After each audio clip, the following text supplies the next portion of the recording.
అసలు అవుతుందంటారా మూసి నది సుందరీకరణ? చేద్దాం. మామూలుగా అరచేతిలో వైకుంఠం చూపించినట్టు ఇవాళ రేవంత్ రెడ్డి గారి ప్రభుత్వం చేస్తామని చెప్పేసి రాత్రికి రాత్రి ఏదో జరిగిపోతుంది అద్భుతం అని చెప్పేసి ప్రకటనలు చేస్తున్నారు కదా. ఏం జరుగుతుంది అనేది దానివల్ల లబ్ధి పొందే ప్రజలు రేపు సమాధానం చెప్తారు. రైట్. అయితే లాస్ట్ అండ్ ఫైనల్గా చెప్పండి సార్, మీరు బేసిక్గా ప్రతిపక్ష పార్టీలో ఉంటూ ఈ 6 గ్యారెంటీల విషయం కానివ్వండి, లేకపోతే కాంగ్రెస్ పాలన వైపు మీరు ఏ విధంగా మీ వంతు కృషి చేస్తారు మీ నియోజకవర్గంలో? మేము మా వంతుగా కృషి చేయటం అనే దానికంటే ప్రజలలోనే ఆ వ్యతిరేకత వస్తుంది. వచ్చినప్పుడు మేము ముందు నిలబడతాం. ఇప్పుడు ఎవరికైనా కడుపుల నొప్పి లేస్తే డాక్టర్ దగ్గర పోతే మందు రాసిస్తాడు. ఈరోజు ఒక రాజకీయ పార్టీగా జరుగుతున్న వాస్తవాల గురించి ఎప్పటికప్పుడు ప్రజల్ని చైతన్యపరిచి వాళ్ళని మేల్కొల్పే బాధ్యత మేము తీసుకుంటాం. ఎట్లాగూ రేపు తప్పకుండా వ్యతిరేకత ఎక్కువైపోయినప్పుడు, ఆందోళనలు పెరిగినప్పుడు ఆ ఆందోళనకి నాయకత్వం మేము వహించడానికి రైతుల పక్షాన, అన్ని వర్గాల ప్రజల పక్షాన మేము ఉంటాం. ఈరోజు మాయమాటలకు మోసపోయిన ప్రజలకు కూడా వాస్తవం ఏందో అర్థమవుతుంది. చిన్న చిన్నగా ఇంకా రోడ్ల మీదకి ఎక్కి బైఠాయింపులు జరిగి నిరసన కార్యక్రమాలు మొదలయ్యి నాయకులను అడ్డుగిచ్చే ప్రయత్నం తప్పకుండా జరుగుతుంది. అప్పుడు తప్పకుండా నాయకత్వం ఆ ప్రజల పక్షాన ఒక ప్రతిపక్షంగా గతంలో ఈ రాష్ట్రాన్ని బాగు చేయడానికి అహర్నిశలు పనిచేసిన పార్టీగా, ప్రభుత్వంగా మేము ఆ నాయకత్వాన్ని తప్పకుండా వహిస్తాం. ఇంకొక విషయం చెప్పండి సార్, కాంగ్రెస్ పాలనలో అంటే కాంగ్రెస్ వరకు ఆడవాళ్ళకి అసలు ఎలాంటి రెస్పెక్ట్ ఇస్తుంది? మీరు ఒకప్పుడు కాంగ్రెస్లో ఉన్నారు కాబట్టి ఈ ప్రశ్న అడగడం జరిగింది. ఇప్పుడు గురుకుల పాఠశాలలో ఎంతమంది తోబుట్టు లాంటి ఆడపడుచులు విద్యార్థులు చచ్చిపోతున్నారు? వాటి గురించి ఎందుకు పట్టింపు లేదు? ఎంతమంది మీద దళిత మహిళా ఆడపడుచుల మీద అత్యాచారాలు జరుగుతున్నాయి, దాని గురించి ఎందుకు స్పందించట్లేదు? దివ్యాంగుల మీద అత్యాచారాలు జరుగుతున్నాయి, అమాయకులైన దళితుల మీద, గిరిజనుల మీద అత్యాచారాలు జరుగుతున్నాయి. ఈరోజు ఎక్కడన్నా ప్రభుత్వం స్పందించిందా? పట్టించుకుందా? నిందితుల్ని చర్యలు తీసుకుందా? నిందితుల మీద చట్టపరమైన చర్యలు జరిగినాయా? బాధ్యుల మీద శిక్షలు జరిగినాయా? కేవలం అది ఎప్పుడు పెట్టినా మామూలుగా కాంగ్రెస్ ఏ ముహూర్తంలో పెట్టిరో ఆ పెట్టిన వాళ్ళ అదృష్టం బాగుందేమో, ఆ 100 సంవత్సరాలు ఉన్న చరిత్ర కలిగిన ఆ కాంగ్రెస్ పార్టీకి మీద ఉన్న అభిమానంతో ప్రజలు ఓట్లేస్తున్నారు.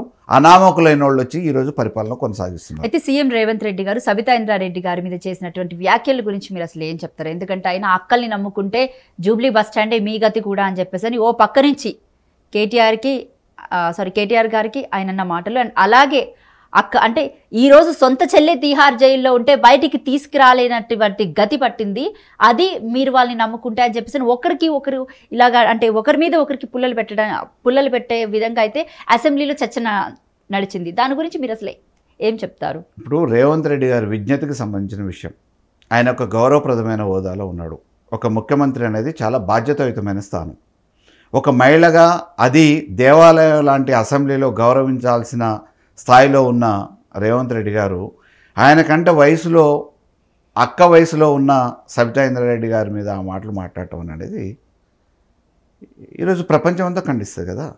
అదే రకంగా సునీతా లక్ష్మారెడ్డి గారి మీద కూడా. అందుకే నేను మిమ్మల్ని ఇందాక ఆ క్వశ్చన్ అడిగాను, ఏమని కాంగ్రెస్ పార్టీలో అసలు ఆడవాళ్ళకి ఏ విధమైన గౌరవం దక్కేది?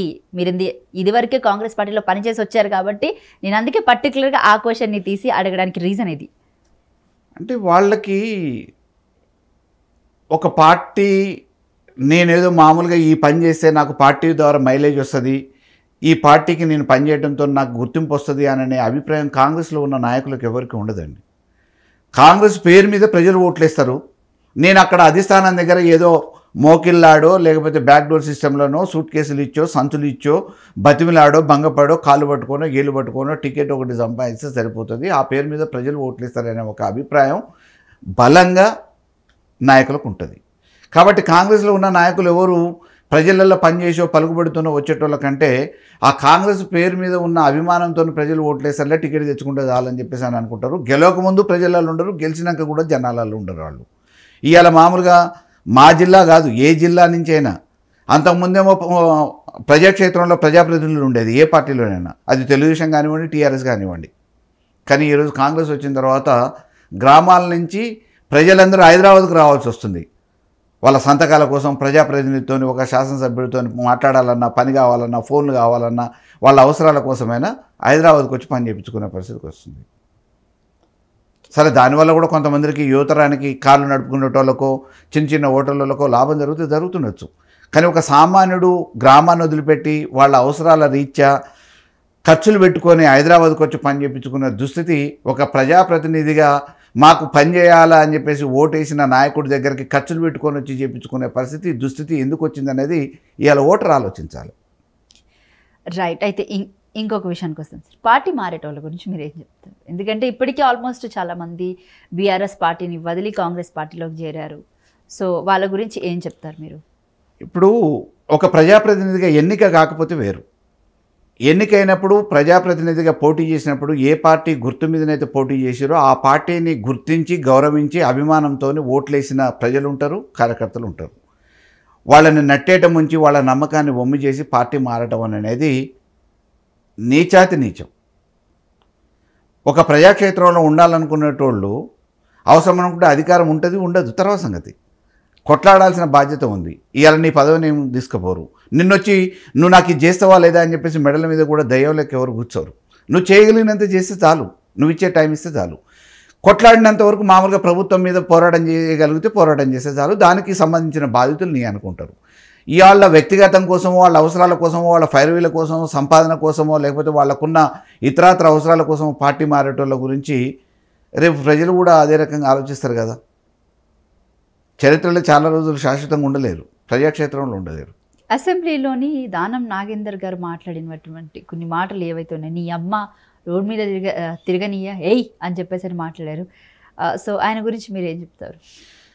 కాంగ్రెస్ అంటేనే దౌర్జన్యం, అరాచకం. అంటే మొన్నటిదాకా బీఆర్ఎస్ పార్టీలో ఉన్నాడు కదా ఆయన. అంటే మొదటి మామూలుగా ఆయన కాంగ్రెస్ బ్రీడ్ కదా, కాంగ్రెస్ స్కూల్ నుంచి వచ్చినాడు. అందులో హైదరాబాద్ బేస్డ్. దాన్ని సమర్థించుకోవడానికి కూడా మా హైదరాబాద్లో ఇది కామన్ అని చెప్పి సమర్థించుకున్నాడు. సో వాళ్ళకి బ్రాండ్ ఏంటంటే మామూలుగా మేము హైదరాబాద్ అని అంటే హైదరాబాద్లో మేము ఇట్లా ఉంటేనే మాకు ఇదవుతుంది, మేము ఏదైనా చేయగలుగుతామనే ఒక అభిప్రాయం సహజంగా హైదరాబాద్లో. అసెంబ్లీలో అసలు అటువంటి మాటలు మాట్లాడొచ్చా? ఇక మరి అటువంటి వాళ్ళని ఎన్నుకున్నారు కాబట్టి, ప్రజాప్రతినిధి కాబట్టి మనం ఆయన్ని వ్యక్తిగతంగా ఇప్పుడు అన్నదాని గురించి ఆయన్ని కూడా మనం ఏమి అనలేం కాబట్టి. అలాగే మరి కేటీఆర్ గారు రేవంత్ రెడ్డి గారిని మామూలుగా ఆయన ఏమన్నారు, హీజ్ మై ఫ్రెండ్.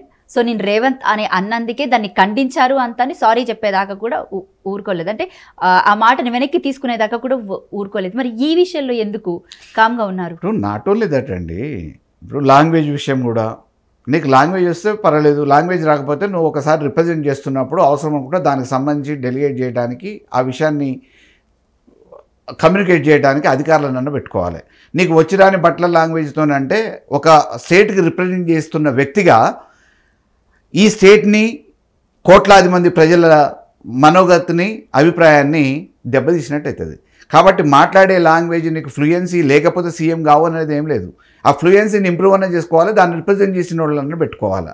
ఆ విషయంగా బయట చర్చ జరిగింది, కేటీఆర్ గారు అనలే. ఓకే, మొదటి నుంచి మామూలుగా ఆయన ఫ్లూయెంట్గా అమెరికాలో ఉన్నాడు, వేరే దగ్గర ఉన్నాడు, ఫ్లూయెంట్గా మాట్లాడతారు అని అనేది బయట చర్చించుకుంటే, నేను ఆయన మాదిరిగా లేకపోతే అండర్వేర్ వాళ్ళు కూడా మామూలుగా ఇంగ్లీష్ మాట్లాడతారు, లేకపోతే హోటల్లో పోతే స్టార్ హోటల్లో పోతే సర్వర్ కూడా మాట్లాడతాడు. ఎందుకు నువ్వు ఎందుకు భుజాలు తడుముకుంటున్నావు? గుమ్మడికాయ దొంగ అంటే ఇప్పుడు కాంగ్రెస్ అదృష్టం ఏంటంటే మామూలుగా ఎస్సీలు కూడా, చదువు రాని వాళ్ళు కూడా ముఖ్యమంత్రి అయ్యారు.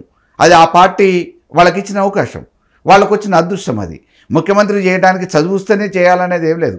కానీ నువ్వు రిప్రజెంట్ చేస్తున్నప్పుడు ఆ ఇష్యూని ఈ 4-5 కోట్ల ప్రజలకి ఒక ప్రతినిధిగా నువ్వు రిప్రజెంట్ చేస్తున్నావు కాబట్టి ఈ రిప్రజెంటేషన్లో ఎక్కడ కూడా ఈ మనోభావాలు దెబ్బతినకుండా ఉండటానికి రిప్రజెంట్ చేయాల్సిన బాధ్యత నీకు మీద ఉంటుంది. ఎదుటోళ్ళని ఇంప్రెస్ చేసే బాధ్యత కూడా ఉంటుంది. కాబట్టి ఆ విషయంగా నువ్వు ఇంప్రూవ్ అన్న కావాలా, రిప్రజెంటేటివ్ని పెట్టుకోవాలా.